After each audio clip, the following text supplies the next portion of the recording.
listening to Dudeology, your place for cool stories, awesome stuff, and killer gear. Please like, subscribe, and share on your favorite listening platform. Now sit back and enjoy the show.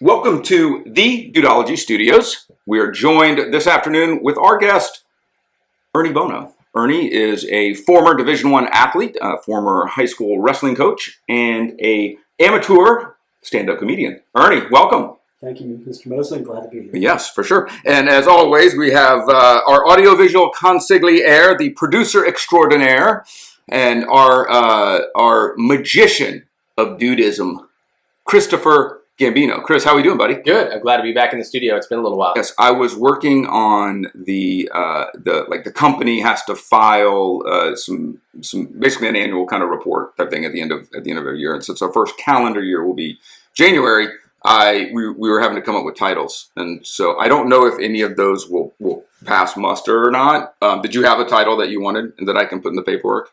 Well, as long as it has director in it, which is the highest level in film, I'll be satisfied. Okay, director. What about you? Any suggestions for this title? I mean, I have thoughts. I mean, the assistant to the traveling secretary is always a good one. What does he say in Pulp Fiction? I want you to get the wallet that says "bad motherfucker." I want that title. If I put that on there to see what the Secretary of State or whoever, whoever reviews these things, and they're like, "Huh, we don't have that one yet." That would get kicked back by Sunbiz. You get an email from sunbiz.org real quick. That says that's unacceptable. This title is not passing muster. Yeah, but we will, and it's amazing that this is, I think, our 26th episode. I don't want to correct you. I'm usually wrong.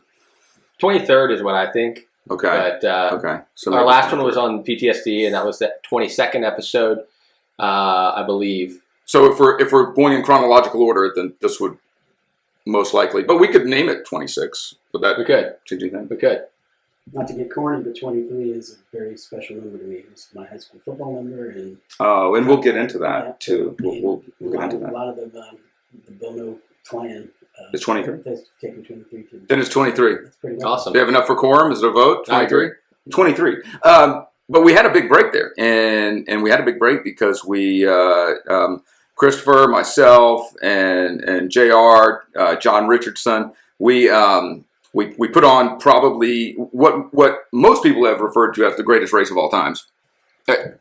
That's in Adventure Race Quarterly.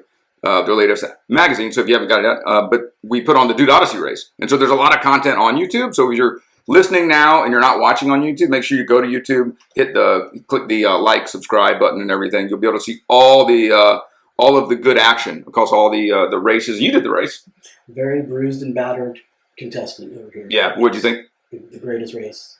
Definitely the greatest race of all time. Race that I've ever done. Yes, and like I said, John Richardson, only 23 episodes. John Richardson was our first Division I athlete that we had on there, and his kind of, he breathes some rare air, being one of, was it 1,500 people to ever break a 4-minute mile. So, what's your claim to fame as a Division I wrestler? Do you have any cool, like fastest suplex or something? Well, no, I think I was the first ever state champion out of the Jacksonville market, Jacksonville area, but also share that at the same year with another guy from Sandalwood High School, and we did it at the same time. But so we always talk about who was first. I actually won mine before him because I was at a lighter weight, so I claim it. But and also the first one ever, was a graduate of the Bowl School, was the first one there.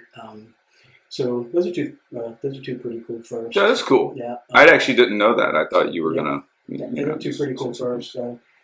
High school wrestling wasn't the greatest, biggest sport here when I was going through back when dinosaurs were in the air. Mm-hmm. It was still, the older I get, the better the stories get too. Sure, so that's awesome. Yeah, I was thinking of that because I didn't, having grown up in Florida, wrestling wasn't as big as it was probably in somewhere like, I talked to my buddies, like Pennsylvania. That's where I was born. So, yeah. Pennsylvania, yeah. Iowa, I think is. Iowa's I feel like the Big Ten schools, kind of, the Midwest, the Big Ten schools. But I tell you what, man, like the wrestling, my buddies that were on the wrestling team and all the guys I interacted with, one, you didn't ever want to screw with them.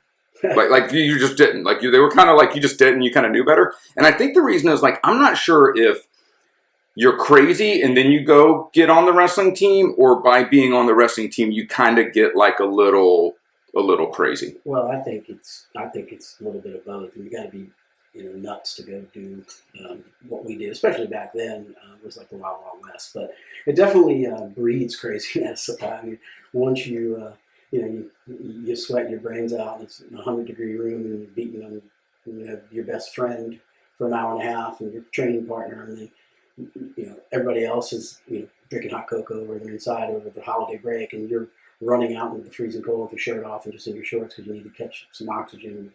You get some strange looks sometimes. Sure. Yeah, and the whole the whole weight thing, right? Like kind of what's the Vision Quest, right? You remember that movie from the 80s, Vision Quest? I was telling Chris about it the other day. He's like, "What?" I'm like, "I think it's the only movie ever dedicated to wrestling." Loud swings, the Rocky Balboa. Yeah.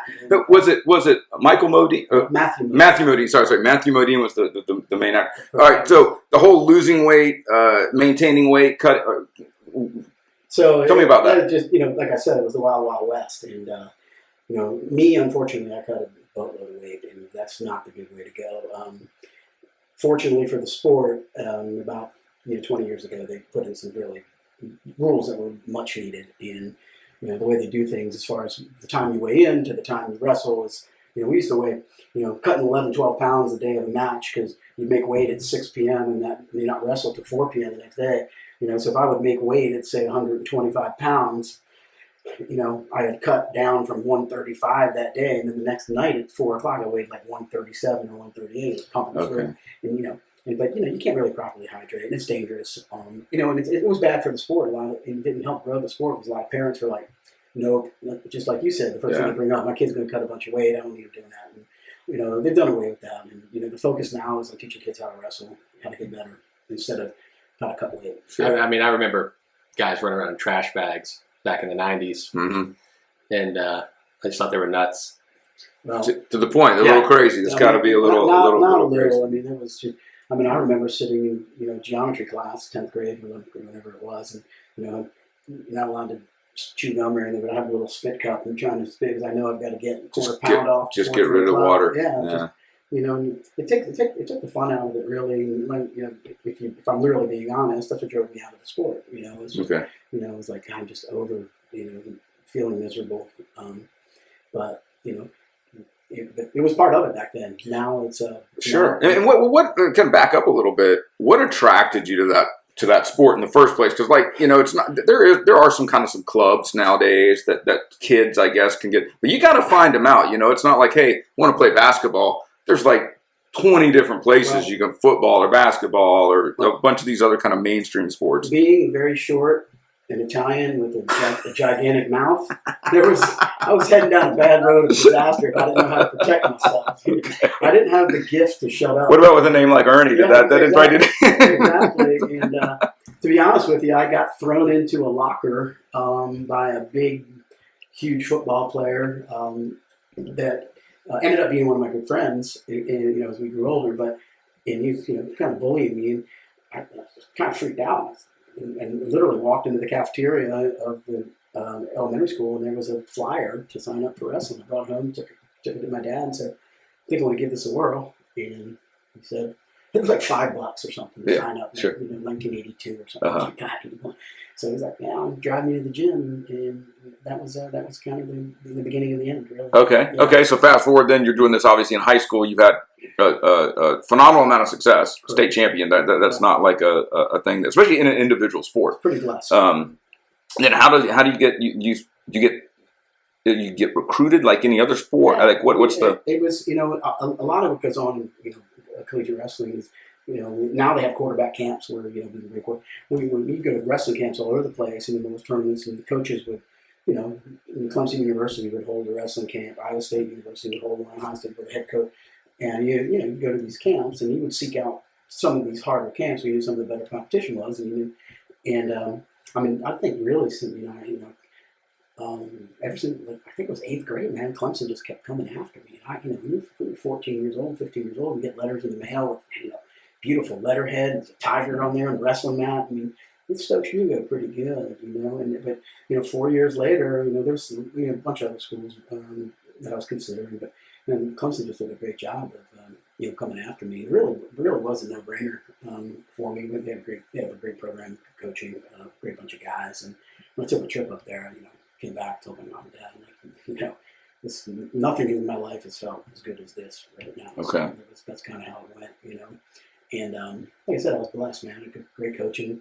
I had a younger brother that's now the head wrestling coach at the University of Wisconsin,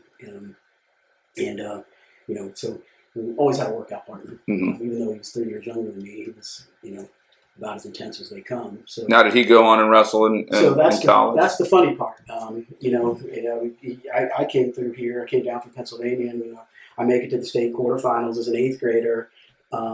End up, having a good career, great career. Ended up, winning the state championship as a senior. And my brother, who I'm 3 years older, so when I was in 8th grade, he was in 5th grade, and he couldn't. Okay. But by the time I got to be a junior, he's a 7th grader, and I'm a sophomore. And Chris makes it, and my brother Chris ends up taking 4th in the state as a 7th grader, and that's never happened. Right? Yeah. And then I can't remember what he did his 8th grade year, but then he got beat in the state semifinals as a 9th grader, ended up taking 3rd, I believe, and then from 10th grade on, never lost a match. Sure. So he was okay. Ended up going to Iowa State University. Iowa State. So they're big, right? Big Ten, like I said, Iowa State, Big Ten, they were Big 8 at the time. Big 8, Big 12. But he ended up winning. He ended up being a 3-time All-American. Sure. Won a national championship at 150 pounds. What do you do when you're a collegiate wrestler? And is there? There's obviously the Olympics, right? And then. Well, what do you do after that? Like, what do you do after that? Back then, you really had to love it because there was only one thing you could do is go into coaching, right? Okay. Well, nowadays you've got you've got regional training centers where you can coach and do camps, and obviously now it's the UFC and Bellator are just wrestling is just a great feeder for those kind of things. So there's ability to go make money, but at what cost? You get your brains beat in for 5 or 6 fights. But at least there's somewhere to go do it if you want to stay in the sport. If you wanted to go MMA route, still roll around with dudes. Their junk gets in your face and they're all sweaty and singlets and stuff. Well, if you want to keep doing that. If you remember the Breakfast Club. Exactly. That's what they were making fun of his uniform. He's like, I wear the required uniform. Yes.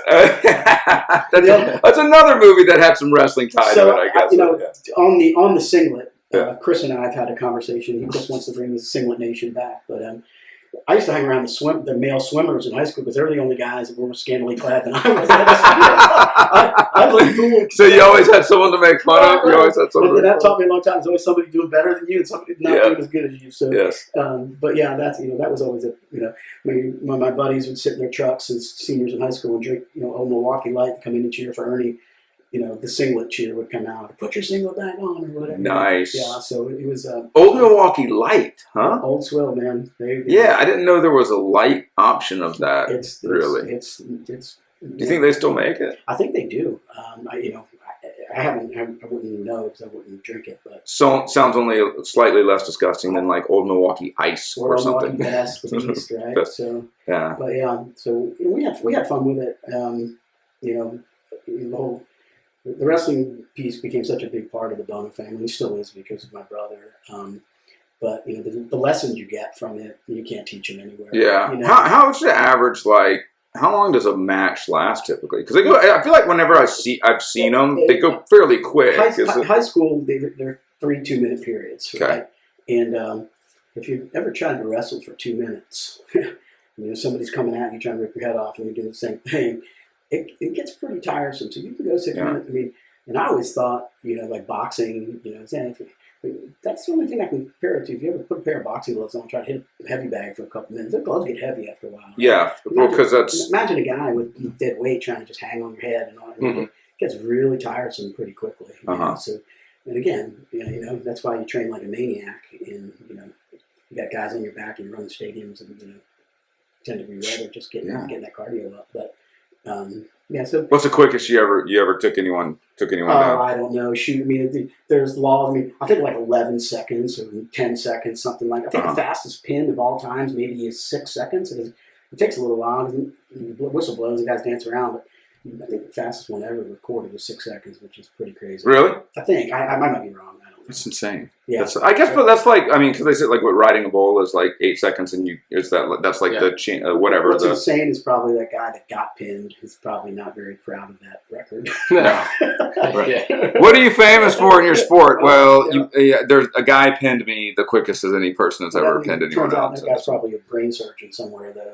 Yeah, he probably is. So it's cool because it sounds like the end game for most guys, though. Like the ultimate end game is collegiate wrestling.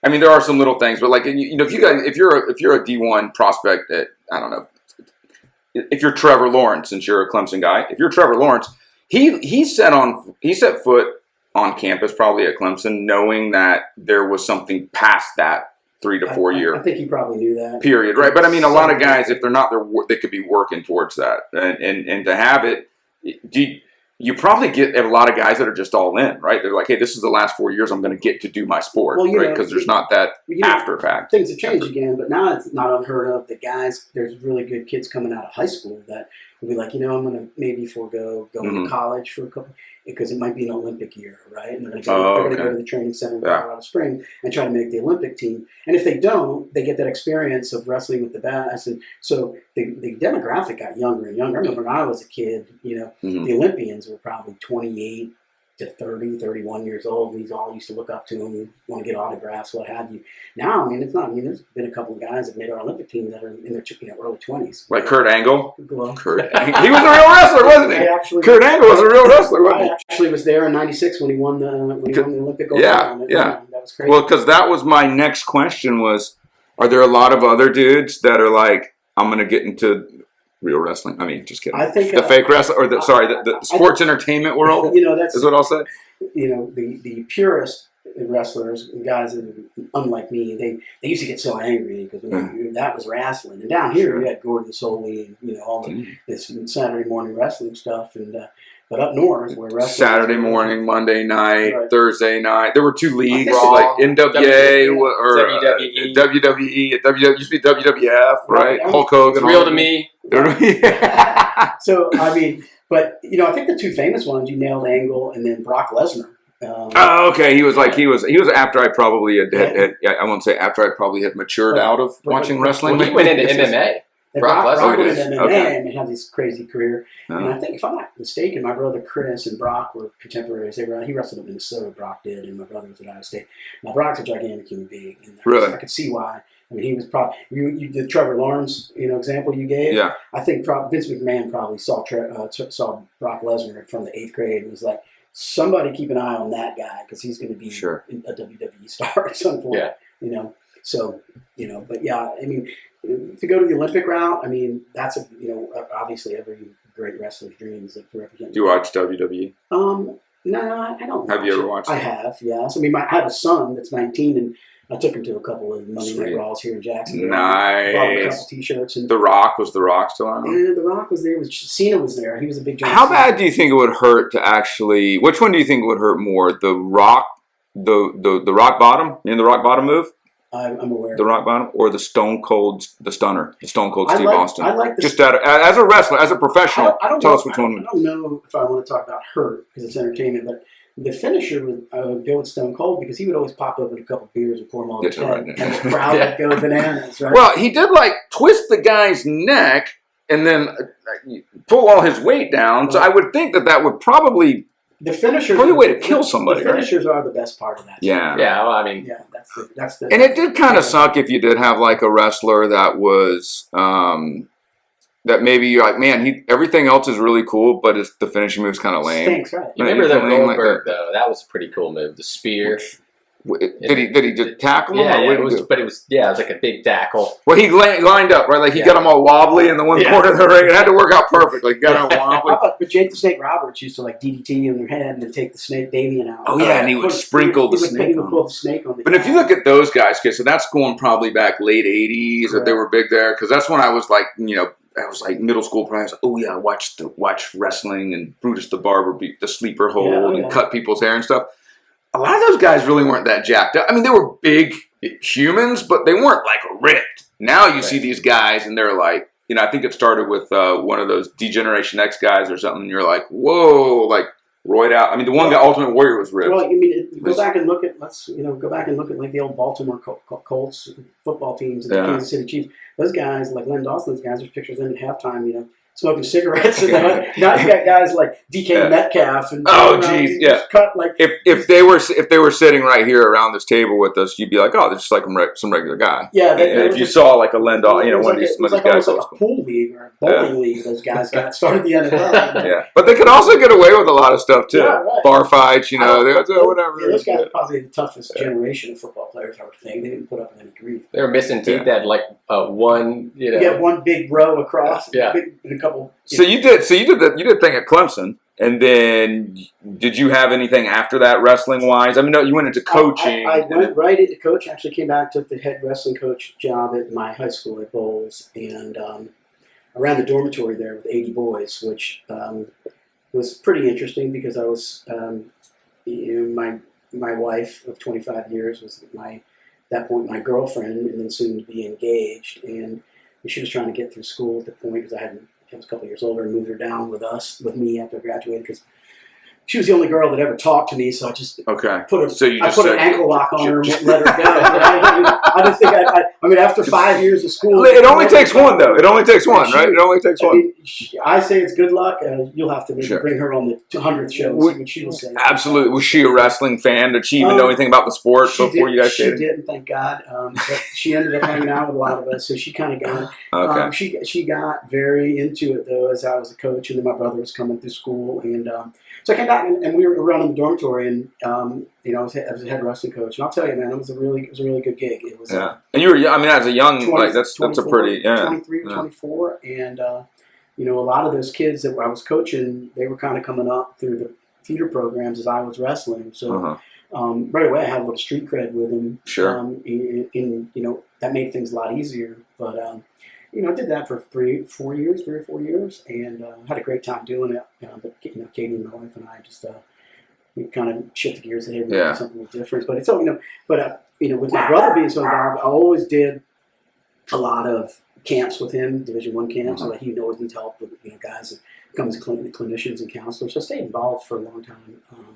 Then kind of went out into the business world, got away from it for a little bit. But. So those guys, and so for our listeners or viewers who don't know, the Bowl School is here in Jacksonville, Florida, right on the river. It's a private school, and they will there's an opportunity to board there, right, or to stay there. Correct. Really, really phenomenal sports programs, typically across the board. So when you got guys living there, okay, some of the wrestling.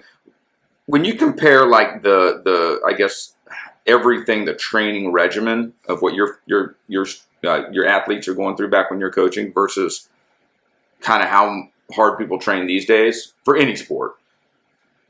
I think compare those two. I think back in the day, I sound like an old man, but the model was still, hey, you can wrestle for 3 months of the year, play football, go out exactly. Baseball, Sure. And now it's gotten so individualized, right? And we could talk for 2 hours about that outside of this, but I'm not necessarily a fan of that. I think now these, from the time these kids are 5 or 6 years old, everybody wants them to be the next Chipper Jones or the next Peyton Manning, and you put the next Kurt Angle, and wrestling. Fortunately, it's to be that kind of wrestler that we talked about that wants to go to the next level. There's no off season really. Okay. The big thing is you always want to win your last match, right? Mm-hmm. Because at the end of the season, that means you're a state champ. If you don't, the big thing is, hey, next season starts tomorrow. Yeah. Right? There's no days off, and we talk about going crazy. That's really what So I think the training has become more focused and individualized. I don't think the actual methods have changed that much. I think you still see the guys out there running and in push-ups and sit-ups and pull-ups, and then wrestling live for a while. That's that kind of stuff. I just think it's more. It's like the intensity of it, the duration of it. Yeah. It's just that the seasons have changed. There's all the summer programs and camps and clinics and all that stuff. There's always something to do. Back then, when I was there's always that kind of dead period where they. Well, and I wonder too how many kids are kind of locked in on a sport but they'd be like really, really kick ass at another sport. I mean, you hear guys that you used to hear. You hear about them infrequently now about guys that hey, this guy Jimmy Graham, tight end for. He was the Saints for a while, Seattle, the Packers. Where's he now? I don't know where he's playing. Wherever he's, but played basketball. I don't even think the guy played football until maybe high school or whatever. But made it in the NFL. Didn't make it to the NBA in basketball. Right. Made it to the NFL in another sport. So I don't know how many guys if they got exposed, but you can't expose because it's kind of like one of these cycles where you're like, okay, well in order to be on this league or travel or whatever, you got to be at these practices this amount of time, and you're like, but I just want to see if I even like baseball. Nope, can't do it because you can't just see if you like baseball. You got to be all in. The baseball coach wants a team that's going to win, right? Mm-hmm. And to have guys that's going to dip their toe in the water and say, I got to see if I like. They're just like the wrestling coach or the football coach. They're looking for guys that are committed, want to be in the weight room, want to go to pitching camp. So I get it. It's just a different world. It wasn't like that back. It wasn't like that back in the late 70s and early 80s. Yeah. What was the hardest thing to do than coaching? Did you have parents up your ass and everything? When you were coaching, why isn't my...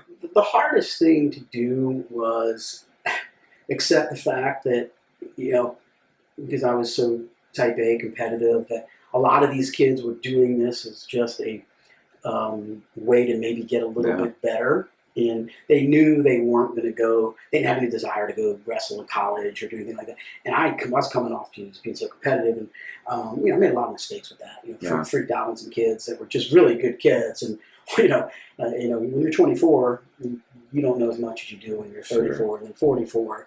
But that was difficult. I could see the talent in you. I can get it out. Why don't you want to do it, right? But then there were some kids that were totally dialed in, and it made life a lot easier. Yeah, so it's the same. I don't have any regrets, but I wish that I would have been a little bit more cerebral about just having these kids that were out there trying to make sure they had a really, really good experience. How beneficial do you think it is for linemen and football players to do a little bit of wrestling? Well, that's one of my biggest pet peeves. Any football. The guy from Sean McDermott from the Buffalo Bills is a high school state wrestling champ. He looks for guys in college and high school that have wrestled, especially the big linemen, right? Because it does so much for your balance and your hips and the way you can move. And obviously, your conditioning is out of this world, and you're getting stronger.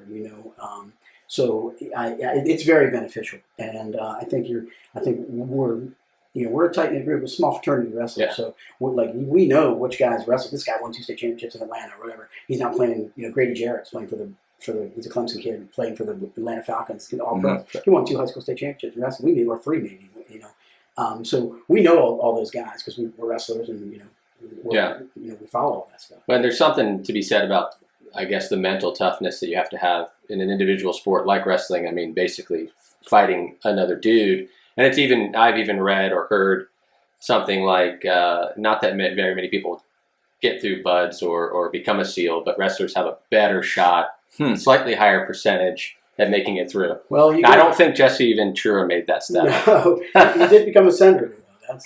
But he was like a SEAL too, wasn't he? And a wrestler. And a wrestler. Yes. You go to some really, really great places when you wrestle and you have success. And even if you don't, you can go to some really dark places too, and the lights go out, right? And there's so many times, why am I doing this? Why, I got no social life. All my clothes stink like sweat. My mother's not talking. I just got dry humped all over the mat by some 400-pound dude. My life come through in his singlet bikini. The coach is screaming at me every day. And you're laying in your bed and just going, God, it'd be so much easier if I just went and played baseball and I could eat whatever I want. But and that's the trick bag. That's the chance where you say, okay, do I stop and regret it, or do I keep on pushing?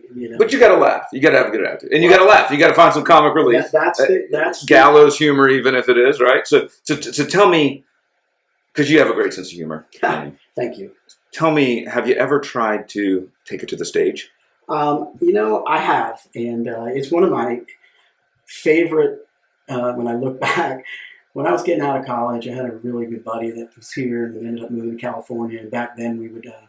shoot, I don't even remember how we stayed in touch. I think we sent letters to each other. And and you put a little sticky thing on the right corner. I know my mother wouldn't let me call. 7 days later, it gets there, right? Or it doesn't. I know my mother wouldn't let me call out there too much because it was you paid long distance fees. Remember, there was a service like it was kind of before cell phones. It was like 10-10-20 or something. You dialed something and then you dialed a number and it gave you like a discount. It was like a service that came out. Remember 10-10-80 or 10-10-20. Let's look it up. So when I only had a machine. When I was trying to figure out what I wanted to do coming out of college, I went out to California, and he was out there, and we had these dreams, and we knew we could make people laugh. And he was a great writer. He's a musician, and plays a mean guitar. And I was blessed with not being scared to get up in front of people and talk. That's something a lot of people get freaked out about. I never did. I don't know what it was, and how I gained that skill. But so we did, man. We did a couple of open mic nights, and we made people laugh, right? And we had a couple of shticks that we did, and we really made people laugh. But it turns out, how do you get how do you just what did you audition for that? I guess no, the open mic night, man. You show up at the bar. We played. Okay. We did a thing at the. But it's open mic, and you just got to wait your turn. You got to get in line. You sign up. Yeah, but do you can nudge people online or tell people hey, dude, someone's out there looking for you? Well, you sign up like karaoke, man, and then it's your turn to go up, right? You get 10 minutes or 8 minutes, I think it was, and we did a couple of them. We made people laugh, but it turns out, when you're 19, you guys did it together. Well, I did the actual delivery. A lot of the jokes and a lot of the shtick was his writing with my delivery. So it's kind of like Lenny and Squiggy of comedians back then. If everybody remembers, that reference was lost on both of us. That's a funny joke. Was that supposed to be a joke? Right. But it turns out there's not a big desirable market for 19-year-old kids that like to party a lot and play Nintendo hockey during the day and have no money. But I will tell you, I've never really been scared before, petrified about trying to do something and accomplish a goal. I've had, some fears about, can I do this? And just some doubts or whatever, but never really scared. And I remember Jeff, my buddy, he was working, and I decided to go to a couple comedy clubs that night to see kind of local talent, guys that were getting paid. Yeah. And I was sitting in a comedy club, and these guys that were the gals were getting up there too, and they were absolutely hysterical. They were funny as can be.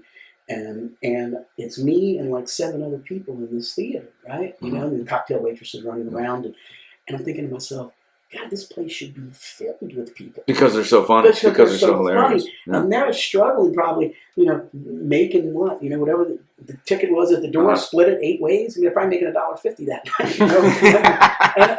and I'm thinking, these guys are dressed up nice, and I got scared, man. I was like, I can't be successful. These guys are funnier than I am, and I caved a little bit, right? And then that was kind of really the beginning of the end. I never really believed that I could, we could do it. Now, Hollywood's crazy out there. I never thought I was going to go out there and be Jerry Seinfeld or something, but it's something that I had a lot of fun with, and the sense of humor has gotten me through a lot of things. Sure. I try to always to trivialize things, make fun of things, including myself, because, man, this life beat you up. Who did you try to emulate? Were you more of I could see you doing some of Eddie Murphy, Ross, Delirious, which are two great, by the way, two great comedy movies. If I don't know if they're my comedy favorite ones? No, but I'm just saying those are two great comedy stand-up movies, Delirious and Raw. They're hard to. They were game changers. They were game changers, right?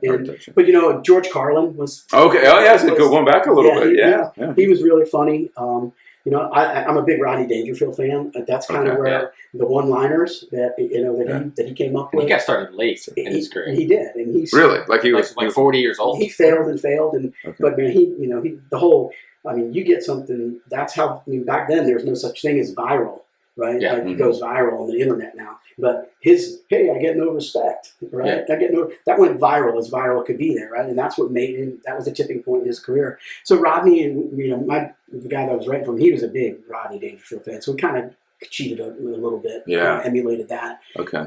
But yeah, Eddie Murphy, Robin Williams. I mean, Robin Williams. God bless Robin I Williams. feel like that used to be, and maybe it's just, maybe I just don't have the time to dedicate to watching anymore. But I remember like HBO comedy specials, were like a kind of a big, if you big got deal. that, that's like the Netflix special. Yeah, but it was like a big deal to bigger. watch. You would make sure you would watch it. You'd be like, oh, like you're like Harlan or whoever, Robin Williams, whoever's going to do it, and oh, they're doing comic relief. That's always cool because they all get together and raise money.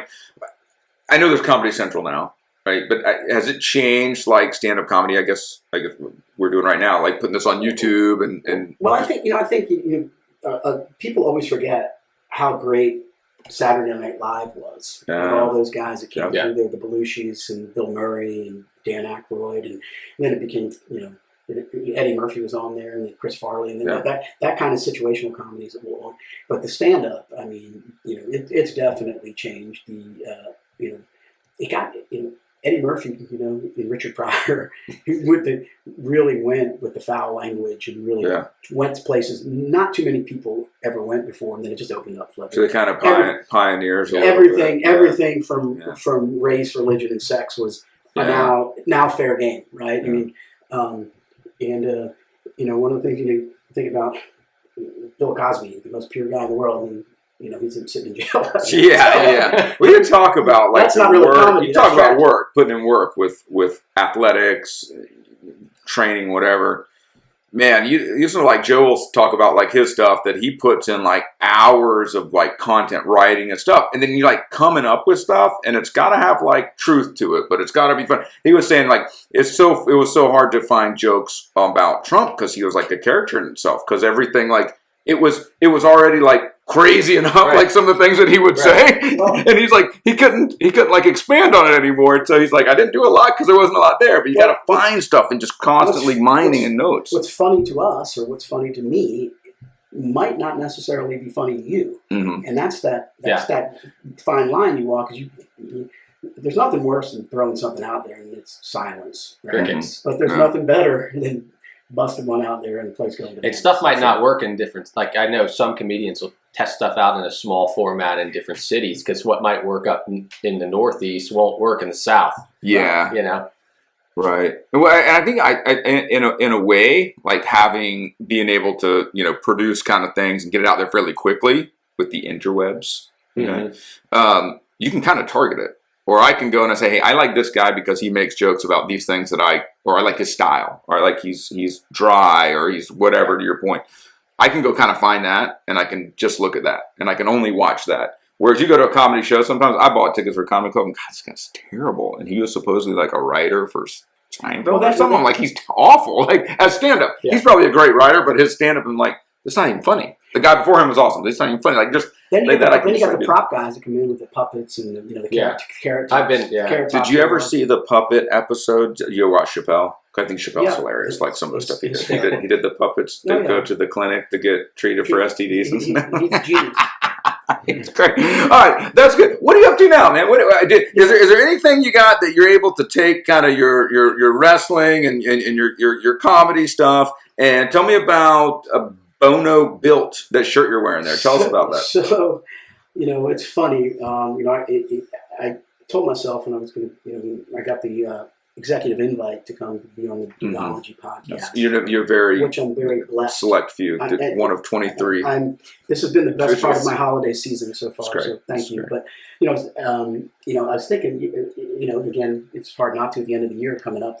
What a crazy year, right? And people are just beside themselves. What's going on? The whole world's here.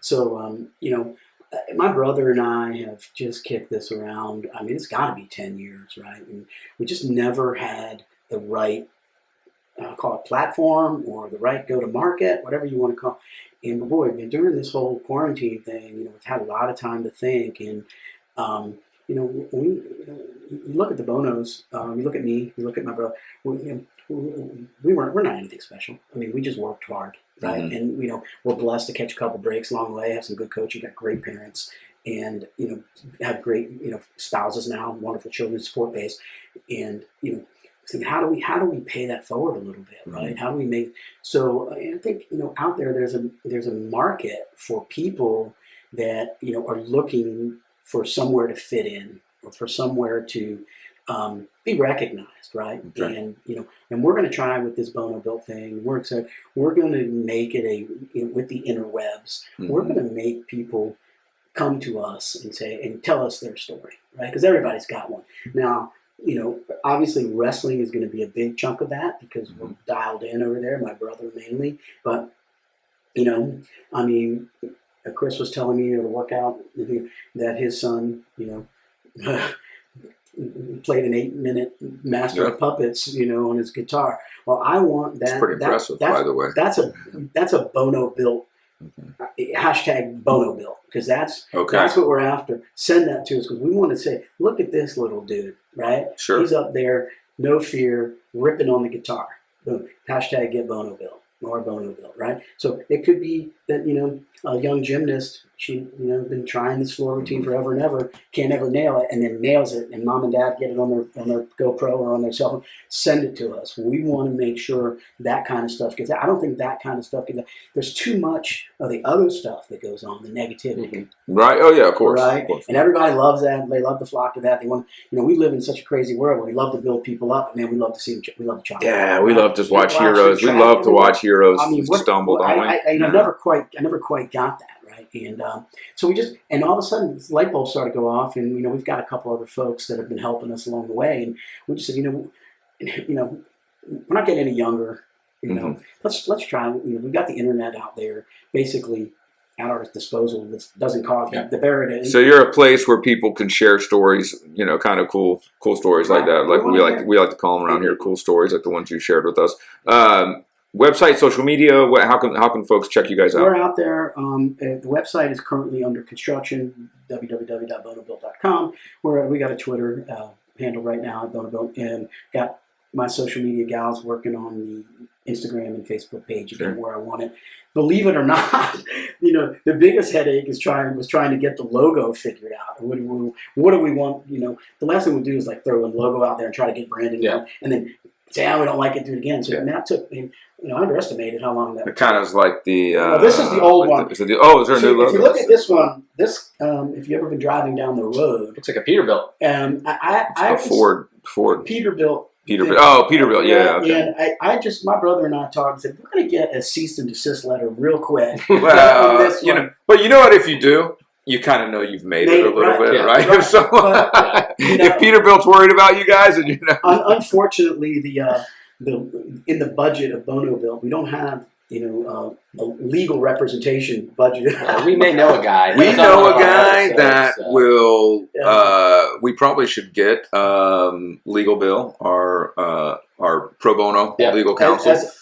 We should get him to take a look at our stuff too, maybe. Just as a thought. Last time he just wanted to talk about inmates throwing shit at each other, and he didn't want to talk about business. As a matter of fact, I had appetizers and adult beverage with Councilor Bill last night to discuss a little bit of what's going on. So we're really excited. I think we've got a great market. We're going to hold a couple events in 2021, and we're going to go all in and try to get this thing cranking. So Bonobilt's going to have a couple of events in 2021. Dudeology is going to have a couple more Dudeodyssey events in 2021.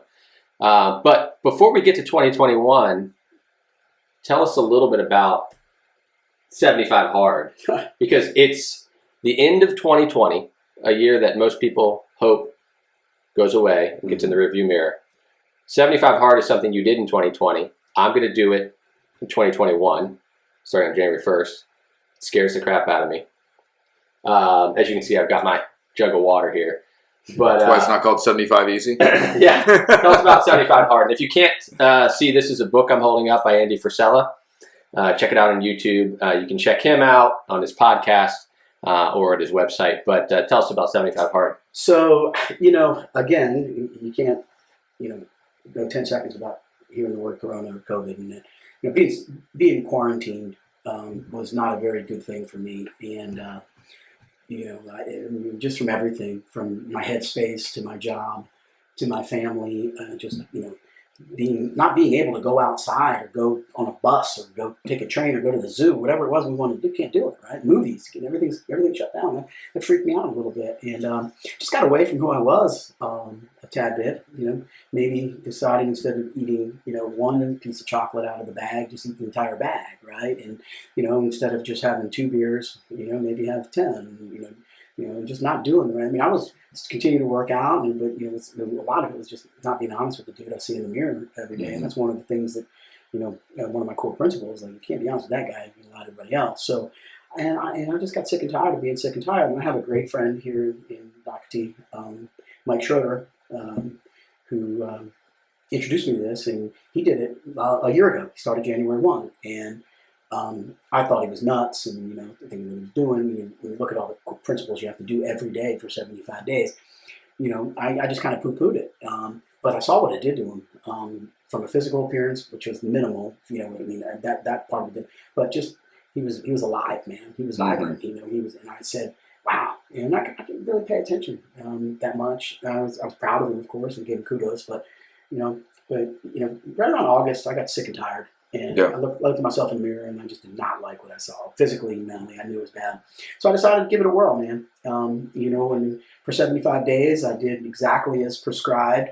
And boy, I got to tell you, if you go into it and you really embrace it, and you open your, it sounds cult-like, but it's an individual journey, and everybody looks at it like it's going to be this great weight loss thing. Okay, it's not. It's mental, man. It's so mental. And again, you got to stay committed. There's many times when you want to quit, but it really is. If somebody wants to do it, I know Chris, and I think the other astute dudeologist JR are going to maybe do it. I did it by myself, and it was difficult. I wish I had an accountability dude to do it with me, but I made it through, man. And I'm telling you, it's from everything. It's my marriage, my spirituality, my relationships with my kids, my relationships with, friends like you all. I see it differently in a positive way, right? So it really did. It was a game changer for me.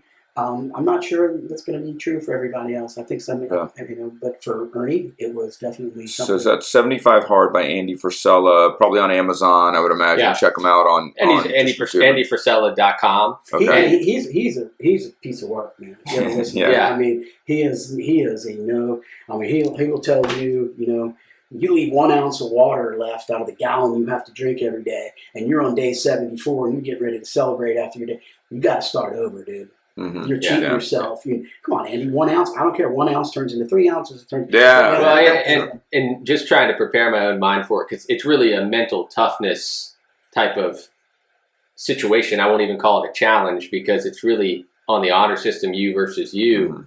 It's not a diet program. It's not a challenge, like you see all over the internet happening every single week. It's this program to help you really kind of get deep within yourself and build mental toughness. I don't know, because I haven't done it yet, but I already know from the past couple of days, me trying to get prepared for it. I'm like, man, no shortcuts. It's 2 45-minute workouts a day. One of those has to be outside. Follow a diet. No cheat meals. No alcohol. Drinking a gallon of water a day, which I think is going to be extremely hard if you don't get started early.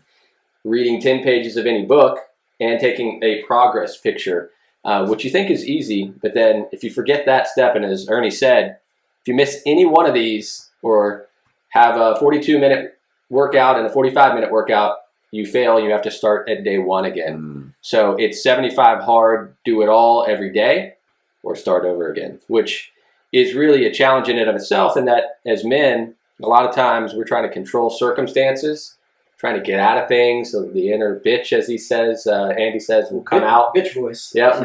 It's like, dipping your toe in a cold pool when you really should just jump in. And I'm a little scared. Well, I can tell you, one of the funny things is that outside workout, right? I mean, like, we love being outside. I mean, we're blessed that we live in such an area where it's not, we don't live in, imagine if you were in like New Hampshire or something. Minneapolis, Minnesota, man. You got to run out in the snow and ice. Well, I remember one day, man, in the rainy season in September, around here, when I was first getting started, got up, You know, I did my first workout in the garage, which is not outside, even if the door is open, right? I just did a little CrossFit deal or whatever, you know, but it rained all day long, man. I mean, all day. Are you waiting for that window? You're like just waiting and waiting for like a quick window to run. I mean, all of a sudden it's 7 o'clock and it's still dumping rain out there, right? I've got my job. I'm trying to, work, and I'm like, my wife's like, "We're having dinner." I'm like, "You just cooked dinner," and I'm starting to freak out. I'm like, I'm gonna have to go out there and run or skip or do something. I'm gonna get wet, right? And there's thunder and lightning. It could be 9 o'clock and it's still raining. I'm like, oh. So I just ran out and backed the truck out of the driveway, threw some dumbbells down, my sandbag down, my mat, and just did a 45-minute workout. Just in the rain. Right. I mean, I think my wife got 2 or 3 phone calls from the neighbors like, is your husband okay? Was she like, no, but he's not crazier than he normally is, right? He's still like at the same level. He's throwing stuff around in the driveway. Like, is he going insane? And so I mean, the best advice I got was, you got to plan 75 hard around your day, not your day around 75 hard. And that right there is, what really kind of stuck out to me. Like, I'm doing this, I'm committed to it. I'm in this house, wake up at 4 o'clock in the morning, get your workout in, work all day, get your workout in at night, do all the rest of the stuff in between. So, it was really good. It was really fun. And you lost some weight too. Right? You lost 27 pounds. 27 pounds, yeah, and managed to keep a lot of it off. That's a pretty good amount in 2.5 months. Yeah, I mean, and I wasn't upset about that either. Yeah. I put a pair of work pants on for the first time a couple weeks ago. I'm, been working in my shorts. Is this your before picture that I found on the internet? I'm going to flash this. I'm going to do it anyway. It's not. It's going to happen. It was more of a. It wasn't really a question. It was more of a statement. I should just say I'm going to flash this up on the. It's a really awesome picture, by the way, because you. You need to hashtag that. Hashtag Pumpkinhead. Pumpkinhead right there. Right. This is pre 75 hard. Now we said he kind of had. Wait, is there any other text in there that everyone just read? Everyone on all the texts are out there on YouTube now. If you're listening on any of your podcast listening devices, you'll want to go to YouTube for that. Check that out. And you'll notice he has a slight resemblance in that picture to Joe Pesci from Home Alone. Yes. Or Joe Pesci from several movies. Yeah. George Costanza too. I think just being a short Italian guy, you get Joe Pesci and Danny DeVito everywhere you go, and it's just part of being who you are. Yes. So check it out. Go rewind it a little bit. Well, Ernie, it was a pleasure, man. We enjoyed hearing about it and hearing about what you're getting into, and we're going to partner on some stuff and have you back on, and I don't know, man, just keep getting after it, right? I am super stoked for you guys, and I'm so glad to get to figure out who you were here towards the end of the year, and whatever I can do to support Dudeology, it's going to happen. Well, I'm going to ask you this. I'm going to tell you when this episode is up. Okay, we want you to share it. All right, we want you to like, subscribe, and share, just like we ask all of the folks to do that listen to us and watch us. Ask them like, subscribe, and share. And know that you've kind of done your part to advance what we call the movement, right? Which that is the movement for dudes to be better, do more, and make the world a better place. Amen. All right, we'll check you out next time, guys. Thank you. Happy New Year. Happy New Year. All right.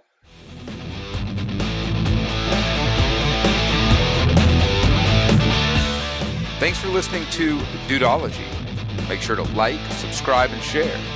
For a full library of shows and more information about Dudeology, check us out on social media at Dudeology Show or dudeologyshow.com.